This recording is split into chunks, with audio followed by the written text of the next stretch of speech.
सुख सार, मंगलमय सुख सार।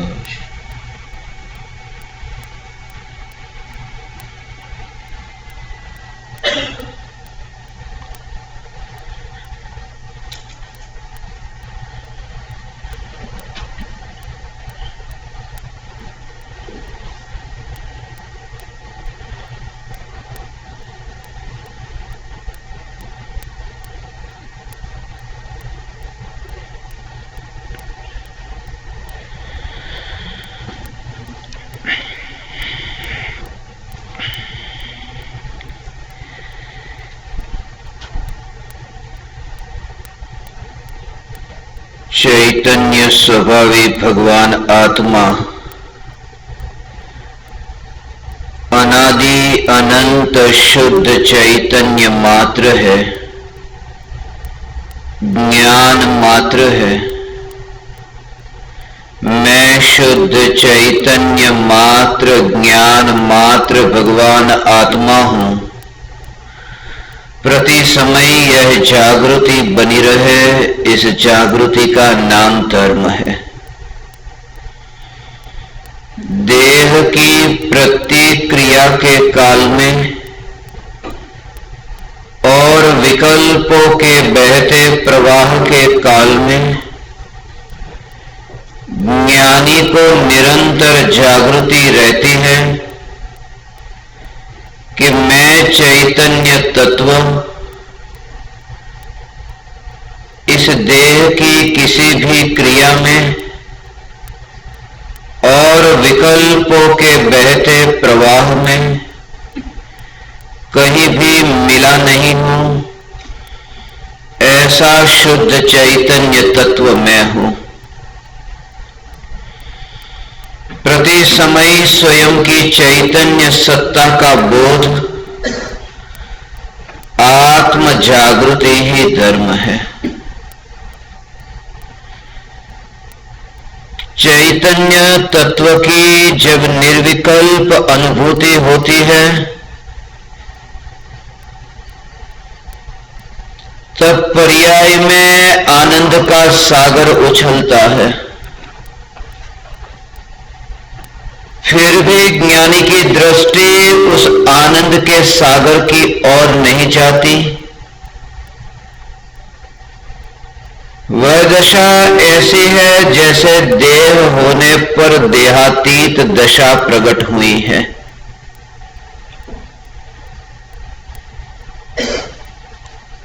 चैतन्य तत्व की अनुभूति होने के पश्चात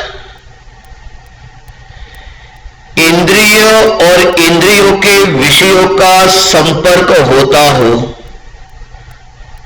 फिर भी अंतरंग में ऐसे भेद ज्ञान की धारा ज्ञानी को सहज चलती है। आंख है और आंख का जो विषय है उनका संपर्क हो रहा है। अगर आंख से वो पदार्थ दिखाई नहीं देता, ज्ञानी को वहां पर भी भेद ज्ञान इस प्रकार से है जैसे किसी मां को फोन आया कि आपके बेटे का अकस्मात हो गया है, अस्पताल में है, और मां रास्ते से जा रही है, गाड़ी में बैठी है और रास्ते पर बहुत सी दुकानें हैं, उसमें कपड़े की भी दुकान है, सोने चांदी की भी दुकान है। मां की आंख खुली है और आंख और कपड़े इन दोनों का कांटेक्ट हो रहा है। आंख और गहने कांटेक्ट हो रहा है। और मां जब अस्पताल पहुंचती है और मां को पूछा जाए कि बताओ कैसे लगे कपड़े और गहने, मां कहती है मैंने देखे ही नहीं, मुझे मेरा बेटा दिखाई देता था, मैंने कपड़े को और गहने को देखा ही नहीं है।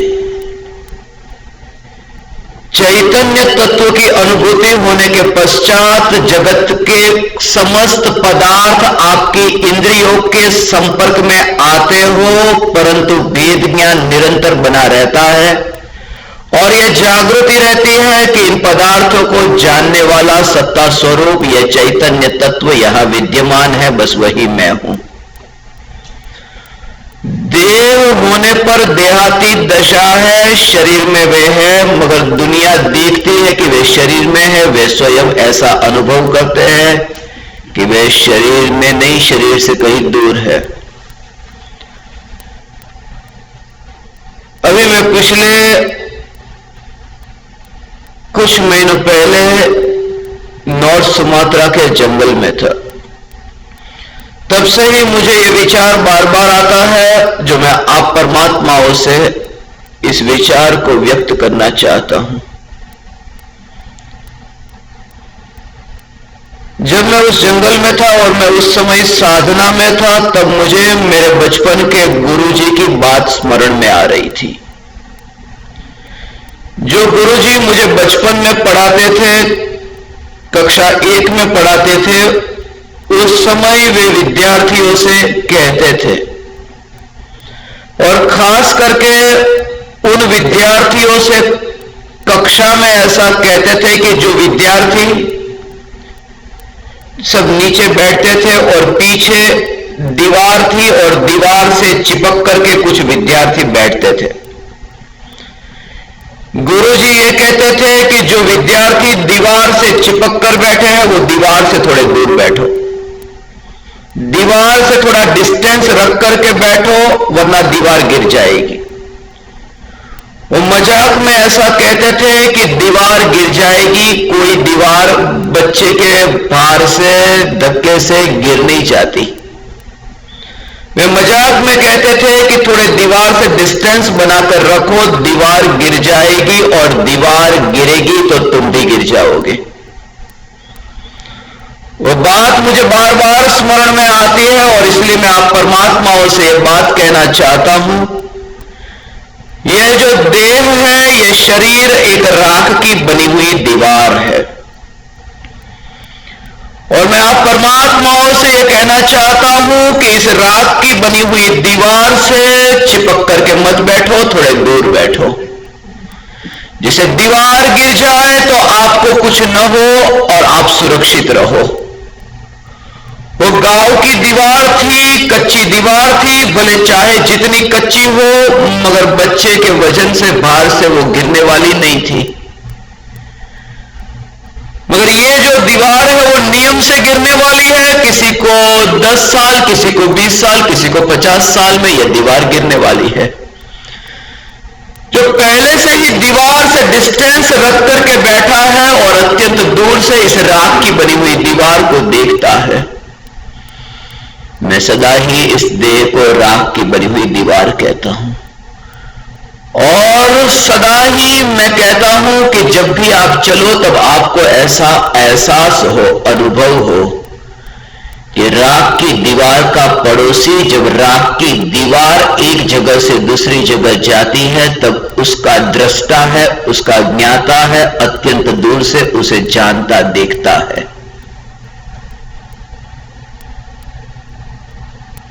मेरी जो चैतन्य तत्व की सत्ता है वह स्वयं से है। उस प्रकार से आपको यह अनुभव हो जिस प्रकार से इस दीवार के परमाणुओं को आप देखते हो, और उन परमाणुओं की सत्ता के कारण आप स्वयं की सत्ता नहीं मानते हो। जैसे यहां एक दर्पण है और इस दर्पण में यह दीवार जो है वह दीवार प्रतिबिंबित होती है, रिफ्लेक्ट होती है। इस दर्पण को जब मैं इस दिशा में घुमाता हूं तब दूसरी दीवार प्रतिबिंबित होती है, मगर जब ये दूसरी दीवार प्रतिबिंबित होती है और पहली दीवार प्रतिबिंबित नहीं होती है, इस कारण से दर्पण फूट नहीं जाता है। क्योंकि दर्पण की जो सत्ता है, दर्पण का जो अस्तित्व है, एग्जिस्टेंस है, वो स्वयं के कारण है, दीवार के कारण नहीं है। अभी ये हो रहा है कि ये मनुष्य की, ये शरीर की जो राख की दीवार है, वो मेरे चैतन्य रूपी दर्पण में प्रतिबिंबित हो रही है। और जब इस दीवार से मेरा ज्ञान दर्पण मुड़ेगा और किसी दूसरे शरीर में जाएगा, वो देव गति के शरीर में जाएगा, देव के शरीर में जाएगा। दूसरी दीवार मेरे ज्ञान रूपी दर्पण में प्रतिबिंबित होगी, मगर मैं चैतन्य दर्पण जो स्वयं सुरक्षित हूं, स्वयं के कारण हूं, मेरी सत्ता स्वयं के कारण है। हजारों की भीड़ के बीच में एक अकेलेपने की अनुभूति, उस अनुभूति का नाम ही आत्मानुभूति है। भीड़ सामने हो, भीड़ से कहीं दूर नहीं गए, परंतु अंतर में एक क्षण के लिए भी ऐसा एक बोध हो जाए, अनुभव हो जाए कि मैं एक हूं। भीड़ के बीच में भी एक का अनुभव। और जब मैं कहूं कि भीड़ के बीच में एक का अनुभव, तो ये बाहर की भीड़ मत लेना, अंदर भी एक भीड़ है। वो भीड़ विकल्पों की भीड़ है, विचारों की भीड़ है। विचार आते रहते हैं, खाने का विचार आता है, पीने का विचार आता है, घूमने का विचार आता है, बोलने का विचार आता है। ये विचार अंदर में चलते रहते हैं। और उन विचारों को भी जो अत्यंत दूर से जान रहा है, वो जानने वाला जो है बस वही मैं हूं, जो न तो चलता है, न घूमता है, न खाता है, पीता है, वो सिर्फ जानता है। वो उस तरह से आप उसे देखते हो जैसे कोई व्यक्ति पहाड़ के शिखर से ऐसा देखता हो कि रास्ते से गाड़ी आती है और जाती है, मगर जहां गाड़ी आती है और जाती है वहां मैं नहीं हूं, मैं शिखर पर हूं। यदि मैं वहां हूं जहां गाड़ी आती है और जाती है तो मेरा एक्सीडेंट हो सकता है, मैं मर सकता हूं, मगर मैं वहां कहीं पर भी नहीं हूं, क्योंकि गाड़ी का अकस्मात हुआ कि मैं भी मर जाऊंगा, मगर मैं शिखर पर हूं, मुझे कुछ भी नहीं होगा। जब ये विचार चलते हैं कि मैं चलूं, बोलूं, खाऊं, ये विकल्प जब चलते हैं, ज्ञानी को जागृति है, मैं चैतन्य शिखर पर बैठा हुआ इन भावों के बहते हुए प्रवाह को अत्यंत दूर से मैं जान रहा हूं। और मैं जहां रह करके जानता हूं वहां ये कुछ भी नहीं है, ये अत्यंत दूर है। ये जागृति प्रति समय ज्ञानी को बनी रहती है। मैं सदा ही साधकों से कहता हूं, अभी जो हमारा जीवन है वो मशीन जैसा जीवन है। कुछ शब्दों में ही यदि मैं आपसे कहूं कि धर्म क्या है, तो मैं आपसे यही कहूंगा कि जागृति धर्म है। जागने का नाम धर्म है। अभी हम बिल्कुल सो रहे हैं।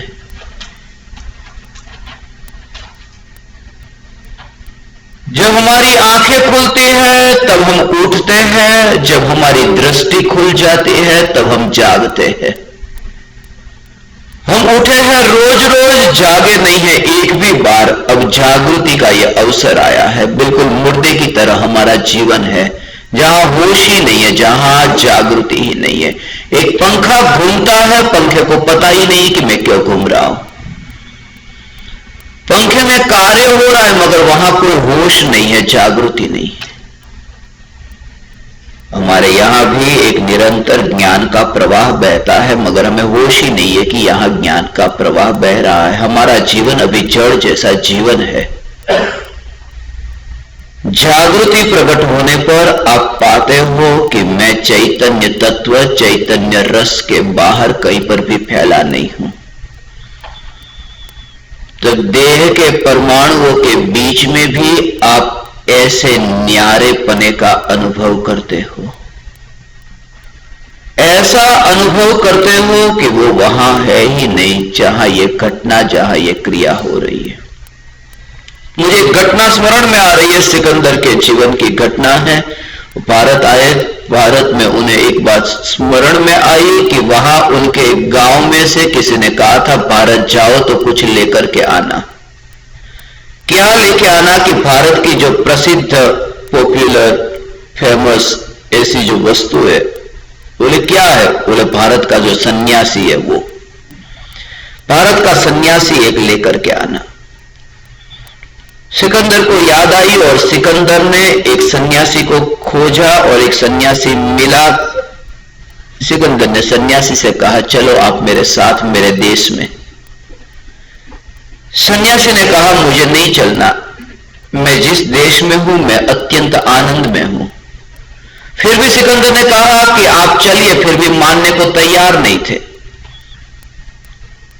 सिकंदर ने फिर तलवार निकाली और कहा कि चलो, सुनते हो या नहीं मेरी बातों को?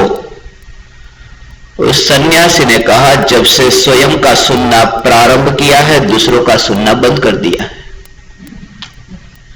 तुमने मेरी तलवार को देखा या नहीं? सिकंदर को कहा। सिकंदर गुस्से में ये तलवार निकालता है और फकीर को कहता है, ये तलवार देखते हो, अभी तुम्हारी गर्दन काट दूंगा। सन्यासी ने कहा, उस फकीर ने कहा कि गर्दन काटोगे तब तुम क्या करोगे? सिकंदर ने कहा कि जब वो गर्दन कटती होगी तब मैं देखूंगा कि तुम्हारी गर्दन कट रही है। मैं दूर से देखूंगा कि तुम्हारी गर्दन कट रही है। उस फकीर ने भी यही कहा कि जितना दूर से तुम देखोगे कि यह गर्दन कट रही है, उतना ही दूर से मैं देखूंगा कि यह गर्दन कट रही है, मगर मैं नहीं कट रहा हूं। जितना दूर से तुम इस देह को देखोगे, उतना ही दूर से मैं इस देह को देखूंगा। मैं प्रति समय तैयार हूं इस राख की बनी हुई दीवार के परमाणुओं का बिखरता हुआ रूप देखने के लिए, और इसलिए क्योंकि जो देखने वाला है वो बिखरने वाला नहीं है। ये जागृति, उस जागृति का नाम ही धर्म है। अभी हमारा जो जीवन है बिल्कुल बेहोशी में हम जीवन जी रहे, वो जीवन ही नहीं है जहां बेहोशी है। बुद्ध के पास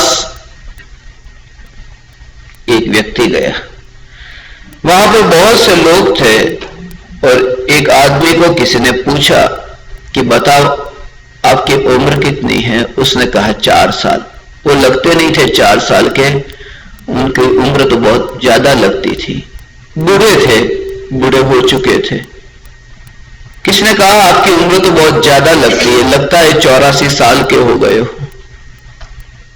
उस व्यक्ति ने कहा कि हाँ 84 साल का हुआ हूं, मगर 4 साल से ही जागा हूं। 80 साल तो सोया हुआ था। जब से जागा हूं तब से ही मैं जीवन की शुरुआत मानता हूं। हमारा सबसे बड़ा भ्रम है कि हम जन्म लेते हैं, जन्म से ही हम जीवन मान लेते हैं। जन्म लेने से जीवन प्राप्त नहीं होता, जन्म लेने से जीवन की संभावना प्राप्त होती है कि जीवन प्रारंभ हो सकता है। जन्म लेने से जीवन निश्चित नहीं हो जाता, जन्म लेने से तो मृत्यु निश्चित हो जाती है कि आगे मरना ही मरना है। इसलिए प्रति समय यह जागृति रहे। मुझे घटना स्मरण में आ रही है।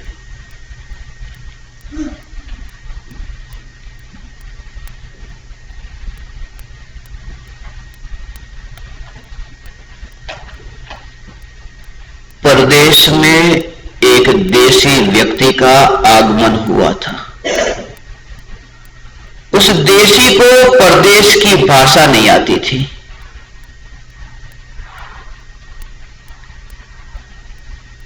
उस देश में वो उतरा। उस देश में उसने उतरते ही देखा किसी का बहुत बड़ा बंगला था, विला था, महल जैसा था। उसे विचार आया कि ये महल जैसा इतना बड़ा विला ये किसका होगा। उसने किसी को पूछा कि ये इतना बड़ा बंगला ये किसका है। सामने जो व्यक्ति था उस व्यक्ति को इस व्यक्ति की भाषा नहीं आती थी, क्योंकि ये बोलता था देसी भाषा में और सामने वाला समझता नहीं था। और सामने वाले ने ये कहा ताताऊ। ताताऊ उसका अर्थ यह था कि तुम जो मुझे बात पूछ रहे हो, कह रहे हो, उसके बारे में मुझे कुछ समझ में नहीं आ रहा है। मैं तुम्हारी भाषा को नहीं जानता हूं, मुझे नहीं पता। ताताऊ। और इस व्यक्ति ने समझ लिया कि ये जो बता रहा है कि ये बंगला किसका है, कोई ताताऊ का बंगला है। वहां की भाषा में ताताऊ का अर्थ आई डोंट नो था, और इसने समझ लिया ये बंगला ताताऊ का है।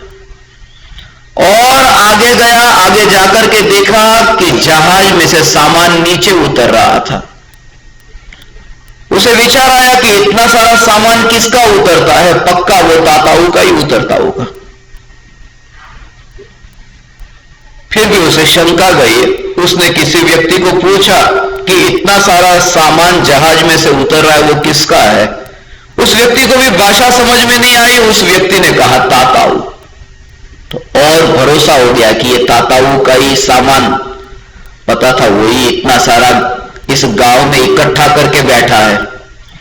उसे ईर्ष्या होने लगी कि यह ताताऊ कितना बुरा आदमी है, कितना इकट्ठा करके बैठा है।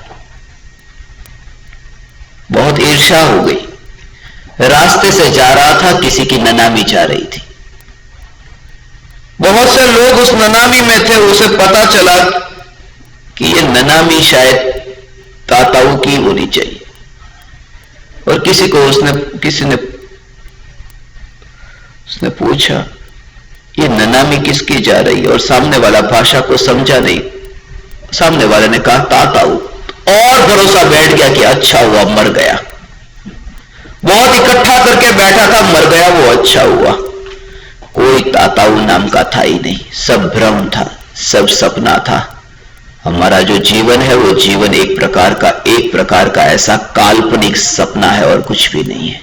इसलिए मैं सदा ही साधकों से कहता हूं, जिंदगी एक सपना है और मृत्यु है सपने का छूट जाना। हमारा जीवन एक सपने के अतिरिक्त और कुछ भी नहीं है। मुझे एक सपना आया। सपना ऐसा आया कि सपने में मैं राजकुमार हूं। राजकुमारी के साथ मेरी शादी होने वाली है और मैं सफेद घोड़े पर बैठा हूं, राजमहल से मैं निकला हूं। यह सपना चल रहा है। यह सपना चलता है और जब आंख खुली तो पता चला कि न सामने कोई राजकुमार है, न कोई राजकुमारी है, न कोई सफेद घोड़ा है, न राजमहल है, कुछ भी नहीं है। सपना समाप्त हुआ। आंख खुली कि कुछ भी नहीं देखा। मैं सदा ही साधकों से कहता हूं कि जिंदगी एक सपना है और मृत्यु है सपने का छूट जाना। हम पूरे जीवन एक सपना देखते हैं कि ये पत्नी मेरी है, ये परिवार मेरा है, बेटे बेटी ये मेरे है, ये मित्र मेरा है, ये दुकान मेरी, ये ऑफिस मेरी, ये घर मेरा, ये गाड़ी मेरी, ये धन मेरा। ये सब सपना है, सपना चलता है। और जब मृत्यु होती है और यहां से हम दूसरी जगह जन्म लेते हैं और जहां आंख खोलते ही न वहां कोई पत्नी है, न कोई पुत्र है, न कोई संपत्ति है। सपना पूरा हो गया। जिंदगी एक सपना है और मृत्यु है सपने का छूट जाना। और ये सपना छूट जाए उससे पहले ही जो जाग जाता है, मैं उसे धर्मी कहता हूं, उसे ज्ञानी कहता हूं। सपना छूट जाए उससे पहले ही जो जाग जाए। सपना छोटा बड़ा हो सकता है, किसी का 80 साल का हो सकता है, किसी का 50 साल का हो सकता है। हम निरंतर सपने में हैं और सपने में से जागने का नाम धर्म है। इसीलिए मैं कहता हूं